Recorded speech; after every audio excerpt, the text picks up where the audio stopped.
You're never gonna make it, you're not good enough. There's a million other people with the same stuff. You really think you're different, man, you must. Hey welcome back. I am your Bheem sir from Bheem classes. मेरे प्यारे दोस्त, आप देख पा रहे होंगे कि मैंने कल से स्टार्ट किया है। क्लास 10th का सिलेबस चालू है कई दिन से, लेकिन जो है कल से मैंने प्रो सेक्शन का लेसन 2 स्टार्ट किया है, लेटर टू गार्ड। और आप देख पा रहे होंगे, बढ़िया से समझ पा रहे होंगे। आई होप कि समझ में आ रहा होगा वीडियो। आपको मैंने प्रो सेक्शन में बताया है कि एक वीडियो में पूरा लेसन समाप्त नहीं हो सकता, इसलिए कई वीडियो आपको देनी पड़ेगी। पोट्री का तो एक में हो जाता है, लेकिन प्रोस का नहीं होगा। तो 5-6 वीडियो मैंने 6 वीडियो लगभग दिया है फर्स्ट लेसन का। और अगर अभी तक फर्स्ट लेसन का वीडियो आपने नहीं देखा है, नहीं पढ़े हैं फर्स्ट लेसन, तो डिस्क्रिप्शन में मैं लिंक दे दूँगा, आप वहाँ से जाके उसको समझ लीजिएगा बढ़िया से। और चलिए देखते हैं, टाइम को वेस्ट न करते हुए अपने टॉपिक पर आते हैं। चलो स्टार्ट किया जाए। जैसे है कि आप समझ पाए होंगे बढ़िया से कि जो है किताब बगल में रखेंगे तभी समझ में आएगा। जैसे लिखा गया है, it was during the meal that just as Lencho had predicted big drops of rain began to fall. It was during the meal that, just as Lencho had predicted, big drops of rain began to fall. मतलब कि भोजन के समय जैसा कि Lencho ने भविष्यवाणी की थी, भोजन करते समय लेंचो ने जैसे कि एक आशा जताई थी, मतलब कि बोला था, अर्थात तो भविष्यवाणी के रूप में ही माना जाएगा। भविष्यवाणी का अर्थात कि जो है एक प्रकार की जो है इच्छा प्रकट की थी, अपनी भविष्यवाणी की थी कि क्या कहा था कि वर्षा की बड़ी बड़ी बूंदें गिरने, जैसे उन्होंने भविष्यवाणी की, भोजन के समय भविष्यवाणी की थी, तो उसी प्रकार से बड़ी बड़ी बूंदें गिरने लगी बरसात की। मतलब कि तुरंत बड़ी बड़ी बूंदें बरसात की गिरने लगी। और कह रहा है, in the north east Hugh mountains of clouds could be seen approaching. मतलब कि उत्तर पूर्व दिशा में बड़े बड़े पहाड़ जैसे बादल आते दिखाई दे रहे थे। मतलब कि उत्तर और पूर्व दिशा में ऐसा दिखाई दे रहा था, ऐसा प्रतीत हो रहा था कि बड़े बड़े बादल आ रहे हैं। और आगे है, the air was fresh and sweet. The air was fresh and sweet का मतलब वायु स्वच्छ तथा सुगंधित थी। हवा जो बह रही थी एकदम से स्वच्छ साफ सुथरा थी और बहुत सुगंधित थी। अर्थात कहा जा सकता है कि मौसम बहुत सुहाना था। इट वॉज वेरी प्लेजेंट, मतलब कि इट वॉज वेरी प्लेजेंट। ठीक है, वेदर इज वेरी प्लेजेंट, कुछ भी कह सकते हो। चलिए देखिए आगे, the man went out for no other reason. The man went out for no other reason than to have the pleasure of feeling the rain on his body, and when he returned he exclaimed.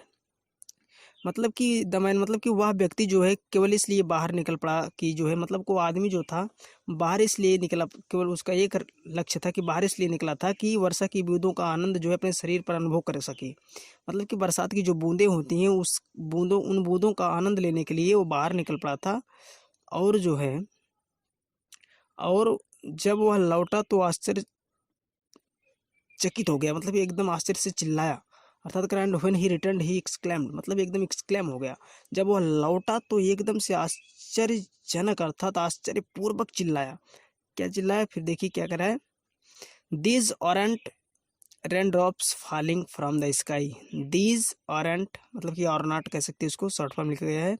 Rain drops falling from the sky, they are new coins the big drops are 10 cent pieces and the little ones are 5। मतलब कि देखिए क्या कितना बढ़िया कह रहा है कि ये आकाश से, मतलब कि कह रहा है कि ये आकाश से गिरने वाली वर्षा की बूंद नहीं है। मतलब कि जो बूंद गिर रही थी वो बता रहा है कि यह आकाश से गिरने वाली वर्षा की बूंद नहीं है, एक प्रकार के न्यू सिक्के हैं, न्यू कॉइन्स हैं। क्या है, न्यू कॉइन्स हैं। बड़ी वाली जो बूंद है वो 10 के सिक्के के समान है, छोटी वाली जो है 5 सेंट का अर्थात 5 के सिक्के के समान है, बता रहा है। फिर आगे देखते हैं। With a satisfied expression he regarded the field of ripe corn. With a satisfied expression he regarded the field of ripe corn with its flower draped in a curtain of rain। तो कह रहा है कि एक संतुष्ट भाव में, मतलब कि संतुष्ट रूप से उसने वर्षा की चादर में लिपटे हुए, जो बरसात पानी गिर रहा था बरसात का, उसकी चादर में लिपटे हुए अपने पके हुए अनाज और उसके फूलों से भरे हुए खेत को देखा। उसके मतलब कि जो है अपने पके हुए अनाज और उससे जो भरे मतलब फूल से मतलब फूल जो लगे हुए थे अनाजों में, उसको मतलब कि देखा उन्होंने। किंतु जो है क्या कह रहा है, आगे देखते हैं। But suddenly a strong wind began to blow but suddenly a strong wind began to blow and along with the rain very large hailstones began to fall। मतलब कि अचानक में क्या हुआ कि जो है अचानक तेज जो है हवा चलने लगी, बहुत तेज हवा चलने लगी अचानक सडनली, और वर्षा के साथ बहुत बड़े बड़े ओले भी गिरने लगे। अचानक में बहुत तेज हवा चलने लगी और बरसात जो हो रही थी, बरसात के साथ साथ बहुत बड़े बड़े ओले भी गिरने लगे, ओले पड़ने लगे। तो आगे देखिए, जैसे कि कह रहा है कि बिगैन टू फॉल हो गया इतना। आगे देखिए, these truly did resemble new silver coin. These truly did resemble new silver coins. मतलब कि जो है ये वास्तव में नए चांदी के सिक्के के समान दिखाई देते थे। जो है बाद में ओले पड़ रहे थे, वो चांदी के सिक्के के समान दिखाई पड़ते थे, वो बोल रहा है। आगे है द बॉयज, मतलब कि लड़के जो हैं exposing themselves to the rain ran out to collect the frozen pearls। ठीक, अर्थात जो लड़के अपने कपड़े उतार कर खुले शरीर से उन जमे हुए मोतियों अर्थात ओलों को, मतलब कि जो ओले गिरे थे मोतियों से उनकी तुलना की कंपेयर किया गया है। मतलब कि लड़के जो है अपने कपड़े उतार कर खुले शरीर में उन जो है मोतियों को, जो जमे हुए मोती थे उनको अर्थात ओलों को बटोरने के लिए, इकट्ठा करने के लिए घरों में अर्थात घरों से जो है बाहर निकल पड़े, घर से बाहर दौड़े। उन मोतियों को, जो मोती था, मतलब कि मोती नहीं था, वो ओले थे। क्या थे? वो जो ओले गिरे थे उनकी तुलना मोती से की गई। उस मोती को अर्थात ओले को बटोरने के लिए, कलेक्ट करने के लिए वो घर से बाहर निकल पड़े।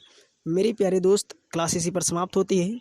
अगर वीडियो अच्छी लगे तो लाइक ज़रूर कीजिएगा। अगर अभी तक चैनल को सब्सक्राइब नहीं किया तो सब्सक्राइब करके रख लीजिए, ताकि रोज़ाना आने वाली वीडियो का नोटिफिकेशन आपको बिल्कुल टाइम पर मिल जाए। इससे भी बेहतरीन वीडियो आपको प्रोवाइड की जाएगी।